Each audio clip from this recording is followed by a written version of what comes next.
Bien, muy pero muy buenos días, chicos. Vamos a continuar con las clases de forma virtual y semipresencial, como veníamos trabajando. En este caso, el tema que nos reúne es el de los climas en el continente americano. Ya habíamos visto el relieve en el continente, cómo se desarrollaba, cómo se formaban los diferentes tipos de relieve, etcétera, y algunos de los principales tipos de relieve. En este caso ahora nos vamos a los climas que hay en el continente americano. Pero antes de adentrarnos en los climas de América, debemos sin duda explicar, primero que nada, que la ciencia que estudia los fenómenos meteorológicos, los fenómenos que se dan en la atmósfera, es la meteorología o climatología. Bien, y aquellos que estudian la meteorología justamente se llaman meteorólogos, que son esos que vemos o solemos ver en la televisión que hacen los pronósticos del tiempo, es decir, que pronostican cómo va a estar el tiempo en los días sucesivos. No solamente se dedican los meteorólogos al pronóstico, sino también al estudio del clima, del cambio climático y a establecer las diferentes regiones climáticas que podemos llegar a encontrar en el mundo. ¿Sí? Eh, para, para esto debemos primero que nada hacer una diferenciación entre dos conceptos que se suelen confundir bastante, que son los conceptos de tiempo y clima. Bien, primero perdón, vamos con el concepto de tiempo. Bien, el tiempo meteorológico es el estado de la atmósfera en un momento determinado. Recuerden que tienen que tomar apuntes porque después se los voy a estar pidiendo junto con la actividad que desarrollen. Bien, entonces el tiempo atmosférico es el estado momentáneo de la atmósfera. Es decir, el tiempo cambia constantemente, por eso es el estado momentáneo de la atmósfera. Eh, por ejemplo, hoy tenemos que el tiempo está con lloviznas, pero mañana o esta noche tal vez el tiempo cambie. Bien, eso nos lo indican los meteorólogos con su pronóstico. El tiempo cambia constantemente. Pasado mañana seguramente va a estar soleado o parcialmente nublado. ¿Mm? El tiempo cambia, puede estar, como les dije, soleado, parcialmente nublado, fresco, ventoso, cambia constantemente. Es el estado de la atmósfera en un momento determinado. Bien, ¿por qué les digo que se suele confundir? Porque a veces uno pregunta, ¿cómo está el clima? Y no es cómo está el clima, es cómo está el tiempo, porque el tiempo es el que cambia. El clima el clima, el clima no cambia, o por lo menos no cambia en el corto plazo. Cambia, puede cambiar, si pasan miles de años, millones de años. Por ejemplo, el último gran cambio climático que hubo a nivel mundial fueron las glaciaciones, que se dieron hace 10.000 años. Fíjense, pasaron 10.000 años para que haya un cambio climático significativo. Hoy los científicos, los meteorólogos están hablando de un cambio climático global que se viene desarrollando desde 1750, desde la revolución industrial, debido a los gases que se emanan a la atmósfera y que están provocando este cambio. Pero la realidad es que el clima en el corto plazo no cambia. El que cambia sí es el tiempo. El clima, el clima es el promedio de los tiempos en una región determinada. ¿Qué es esto? A ver, vuelvo a repetir, es el promedio de los tiempos en una región o zona determinada. Bien, es decir, yo voy a ir a un lugar, ¿está claro? o yo no, vamos a suponer, un meteorólogo va a ir a un lugar, va, va a estudiar los fenómenos meteorológicos en ese lugar durante 1 o más años, ¿está? Y va a establecer qué tipo de clima hay en ese lugar.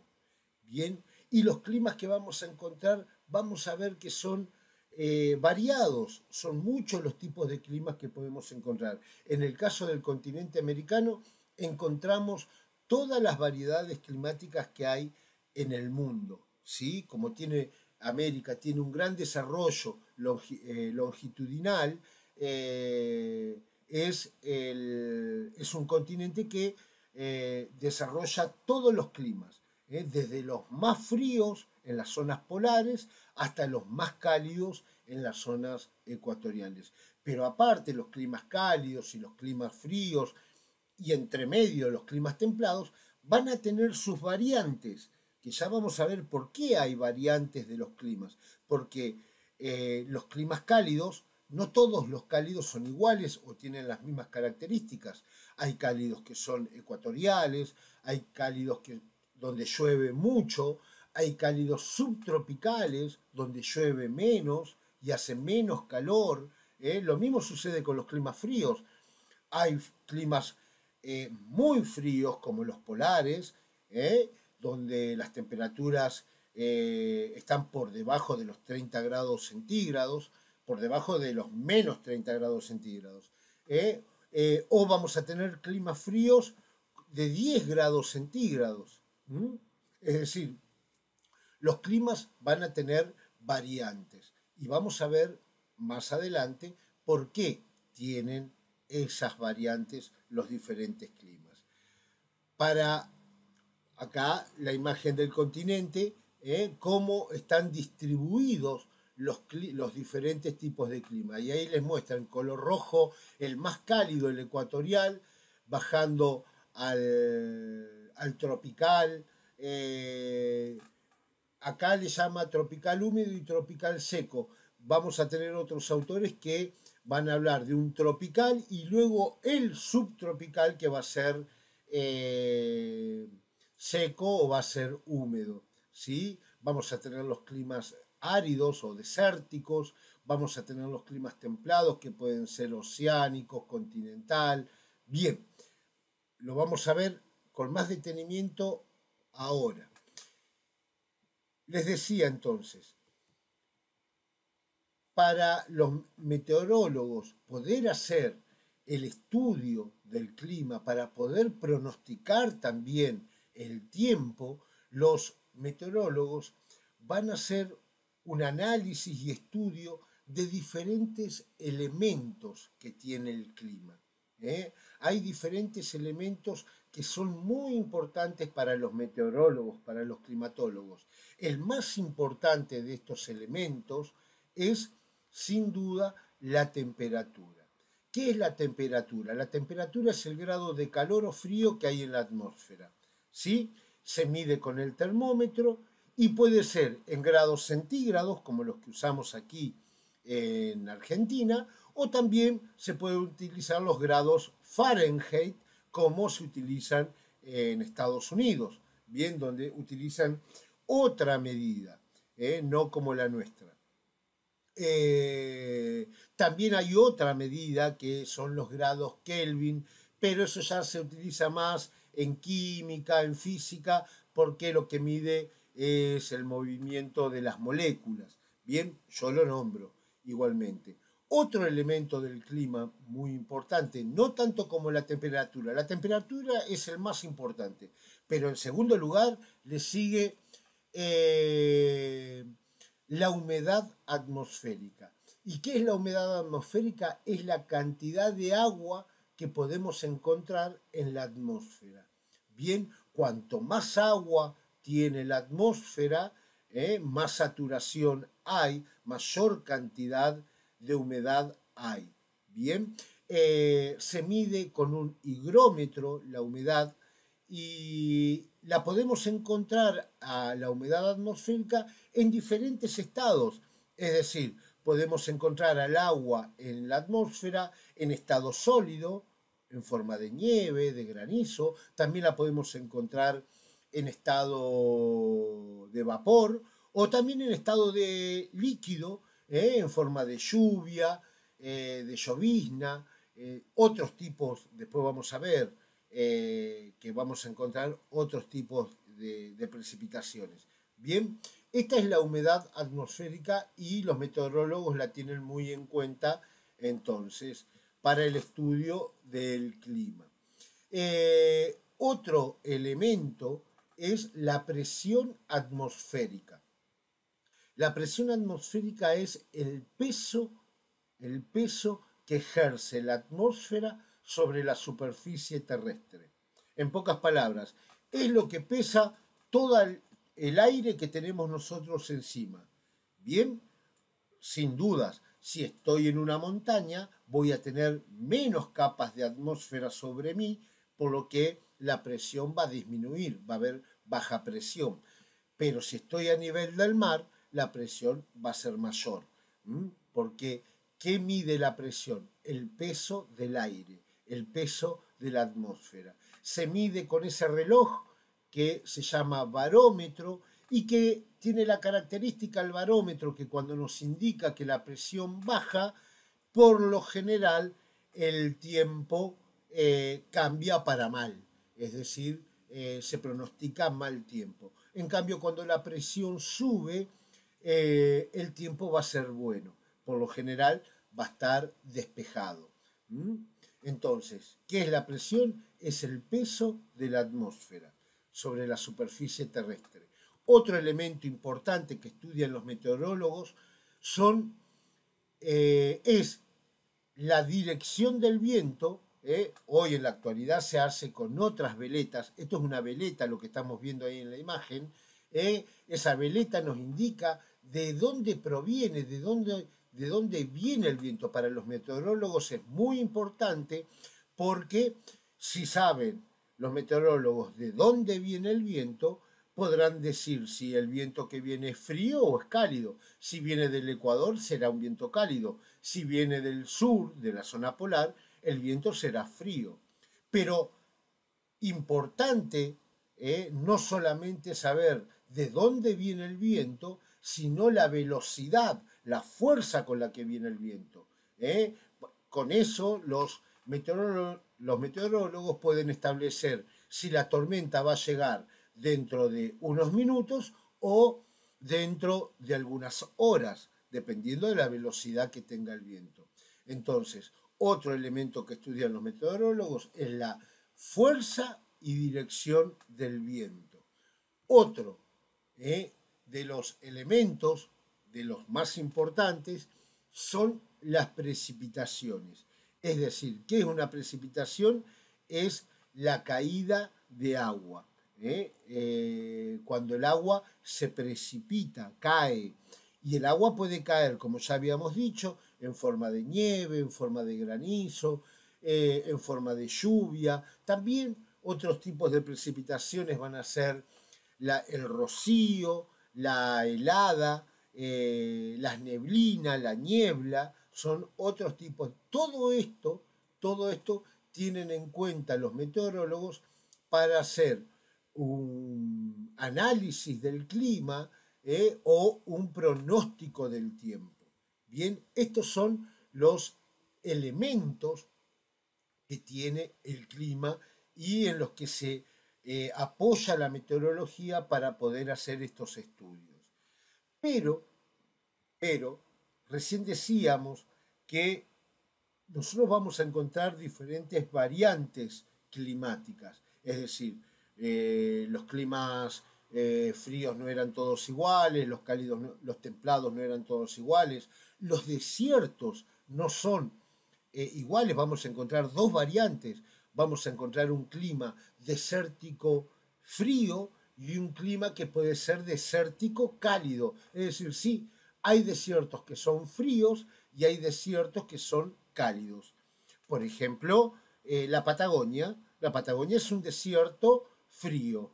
Ahora, si nos vamos a Arizona, El desierto, ese clima es un desértico cálido, bien, predomina el calor. ¿Por qué hay variantes en los climas? No se debe tanto a los elementos, sino a los factores que influyen en la distribución del clima. Hay factores que determinan el por qué algunos climas se encuentran en determinados lugares. ¿Cuál es el factor más importante? Aquí vamos a ver un mapa de la temperatura atmosférica a nivel global.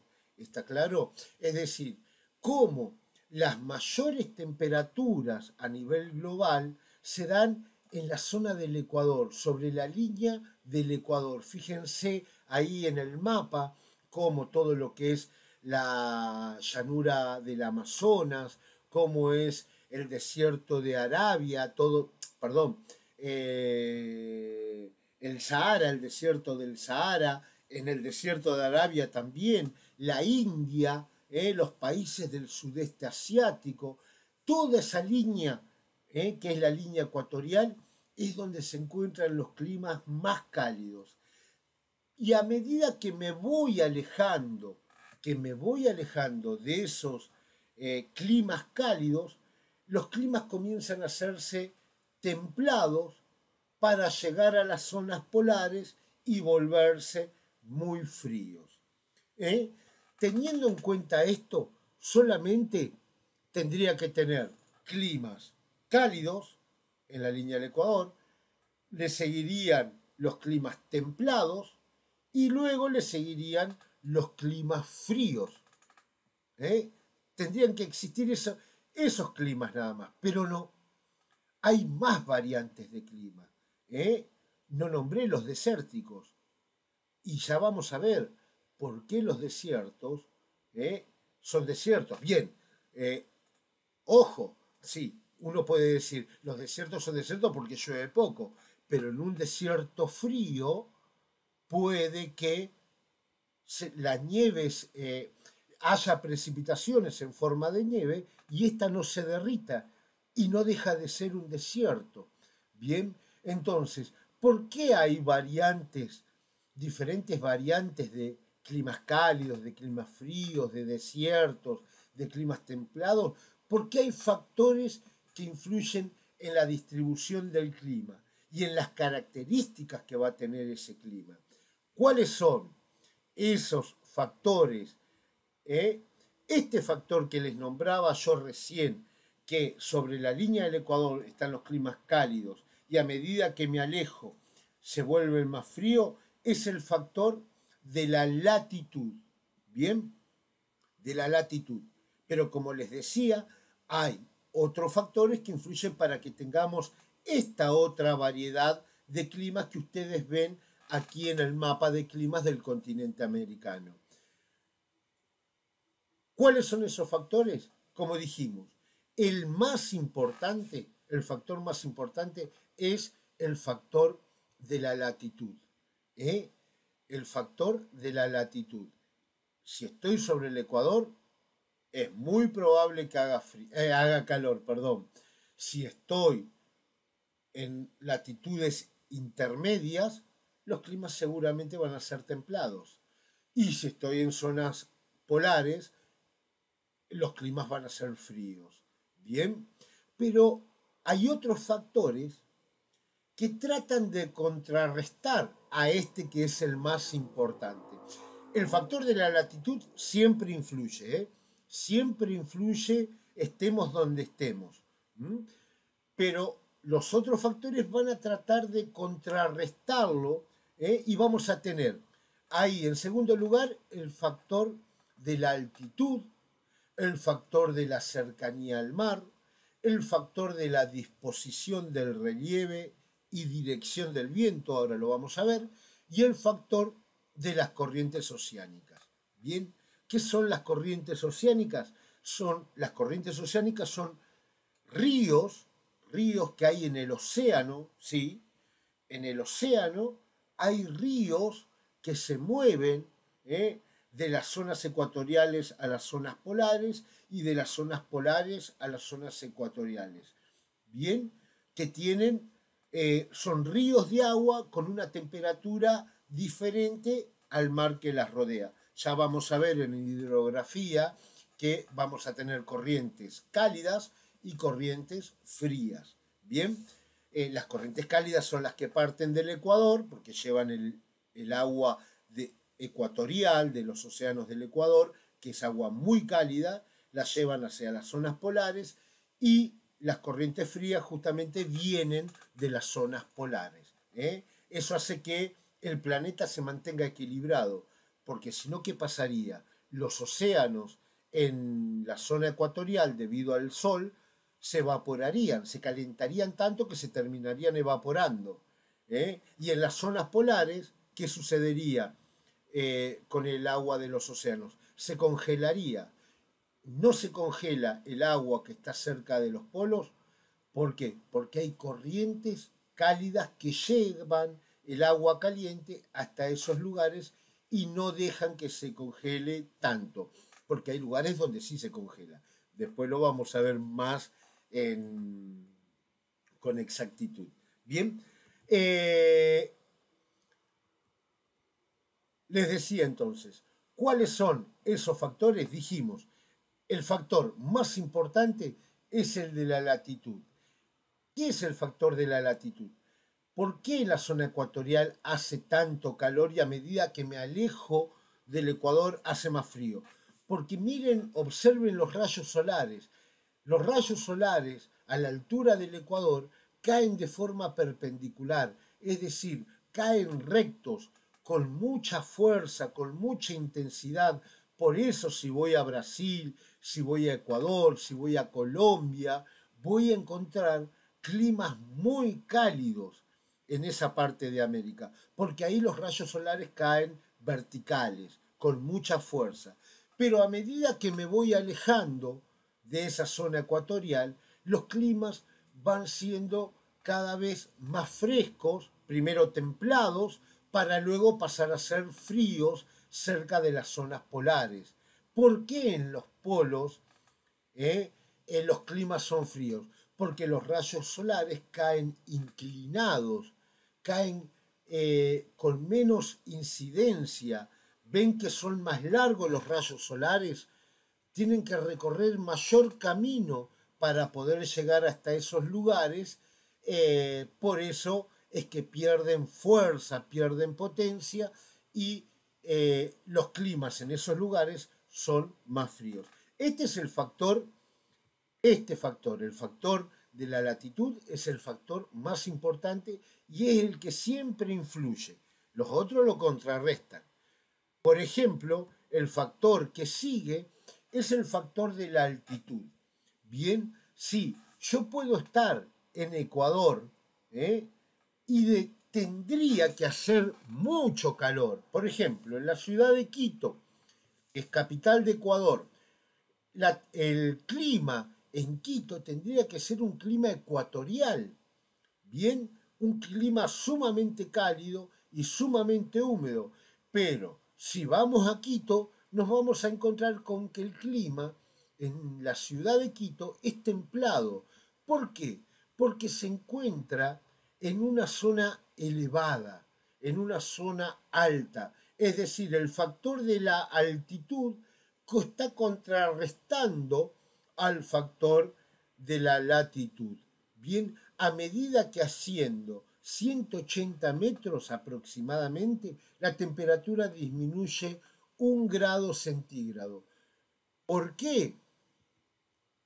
¿Por qué sucede esto? De que yo a medida que asciendo la temperatura disminuye. Sí, a medida que escalo una montaña me voy a encontrar con que hace más frío. Y si la montaña es muy alta, voy a encontrarme con que las nieves no se derriten en ese lugar.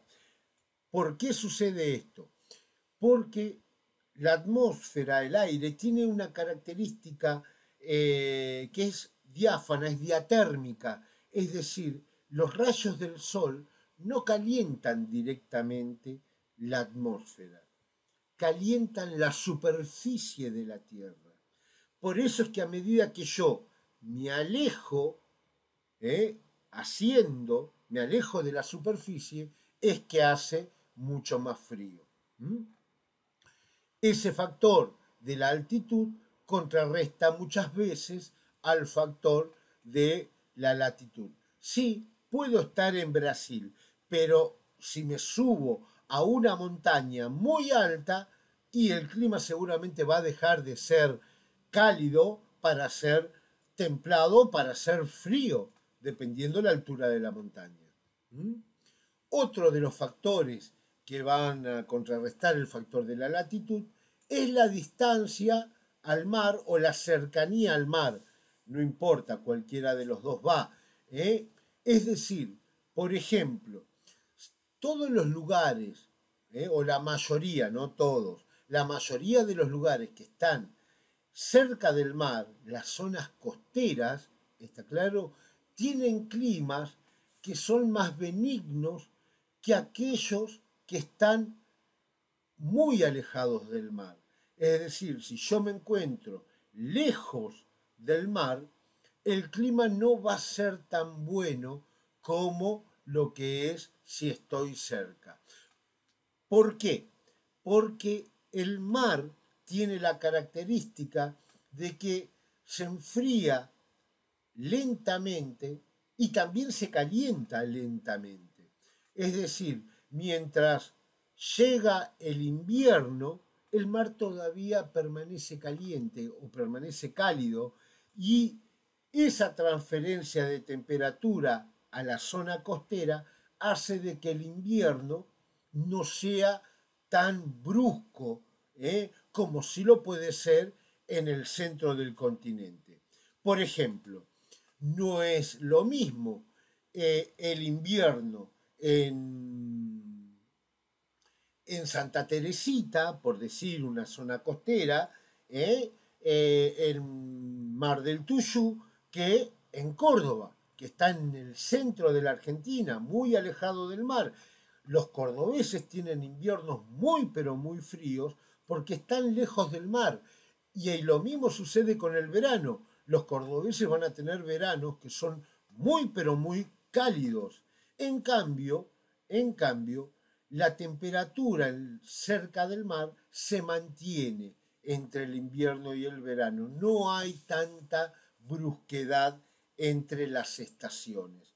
Eso es debido a esta característica que tiene el mar, que hace que las zonas costeras no tengan estas diferencias estacionales tan grandes. Otro factor que habíamos dicho es la disposición del relieve y la dirección del viento. ¿Por qué? Porque ahí donde hay una cordillera, está claro, y si el viento viene cargado de humedad, como ustedes ven ahí en la imagen, el viento viene con mucha humedad, lo más probable es que venga del océano o del mar, por eso trae tanta humedad. Cuando se encuentra con una cordillera, con una zona serrana, el aire se ve obligado a ascender, y cuando asciende el aire se enfría y la humedad que tiene se condensa y se precipita en forma de lluvia. Por eso es que aquí en esta zona encontramos bosques, o selvas también podemos llegar a encontrar, pero a medida que el aire asciende va descargando toda su humedad y pasa al otro lado de la sierra o la cordillera como un aire seco, y un aire más cálido, haciendo que en ese lugar crezcan poca vegetación, que sea una zona árida. Esto, debido a estos diferentes factores, es que vamos a encontrar diferentes variedades climáticas en el continente americano. Y esto se tiene muy en cuenta a la hora de estudiar el clima que hay en un lugar. Aquí en el mapa del continente americano, de los climas del continente americano, encontramos entonces las diferentes variantes que vamos a encontrar. La actividad que ustedes van a tener para adelante justamente va a estar relacionada con las características que tienen estos climas en el continente americano. Vamos a encontrar con rojo ahí el clima ecuatorial, los climas tropicales, subtropicales. Vamos a ver que vamos a tener climas donde llueve mucho debido a que el aire proviene del océano, como por ejemplo el ecuatorial, que tenemos la selva del Amazonas porque el aire viene del océano Atlántico, ¿bien? O en el caso de América del Norte, en la zona de Estados Unidos, en la península de Florida, vamos a encontrar también mucha vegetación debido a los vientos que llevan el aire de las aguas del Mar Caribe, a tal punto que se producen huracanes que llegan a esa zona. Bien, también vamos a encontrar los climas fríos de alta montaña, que son muy similares a los polares, no por ahí no con tanto frío, pero muy similares en muchos aspectos. Bien, y por último, para ya terminar la clase, vamos a ver que los climas van a estar muy relacionados con los biomas. Es más, no es que van a estar relacionados. El clima va a determinar el bioma que hay en ese lugar. Si yo tengo un lugar, una región con un clima tropical, vamos a la Argentina, con un clima, vamos a Brasil, ya que estamos viendo el continente americano, con un clima tropical como es Brasil, ¿está claro? Bien, el bioma que se va a desarrollar en ese clima tropical donde llueve mucho, donde hace mucho calor, el bioma es la selva. Sí, porque el bioma, ¿qué es el bioma? El bioma son las características animales y vegetales que hay en una región. Y está determinado por el clima que hay en esa región. No vamos a encontrar en Brasil o en Honduras o en Colombia un oso polar. El oso polar se adaptó, evolucionó para vivir en el polo. Vivía en el polo y se fue adaptando y evolucionando para desarrollar su vida lo mejor posible. Por eso el pelaje blanco para camuflarse, la grasa, ¿está claro? El oso pardo, en cambio, en zonas menos frías que las que vive el oso polar. En Estados Unidos, ¿cómo se adaptó el oso pardo? Hibernando, por ejemplo, ¿está claro? Consumiendo durante el verano, la primavera, todos los alimentos que puede, aumentando su grasa corporal para en el invierno, cuando llega ese momento donde se acuesta a dormir, se alimente justamente de esa grasa que posee.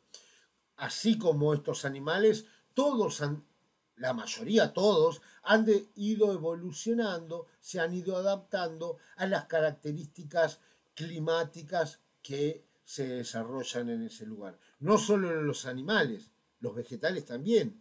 El cactus se adaptó para vivir en el desierto, no para vivir en la selva. ¿Está claro? Que no significa que no encontremos algunas plantas espinosas, pero el cactus es una planta del desierto, una planta que se adaptó a una zona donde llueve muy poco, por eso reserva agua, al igual que la llama, el camello, no digo el camello porque el camello no es autóctono del continente americano, pero la llama, el guanaco, la vicuña, la alpaca son parientes y son animales que se adaptaron a reservar agua ¿Por qué? Porque viven en zonas donde llueve poco. Bien, y así una gran cantidad de animales y vegetales que se han adaptado. Eso son los biomas. Sobre esto va a estar entonces tratando la actividad, no solamente sobre la presentación de los apuntes que me tienen que hacer de la clase, sino también completar la actividad que tienen. Nos vemos la próxima y nos estamos viendo en el aula también. Buen fin de semana para todos, chicos. Hasta luego.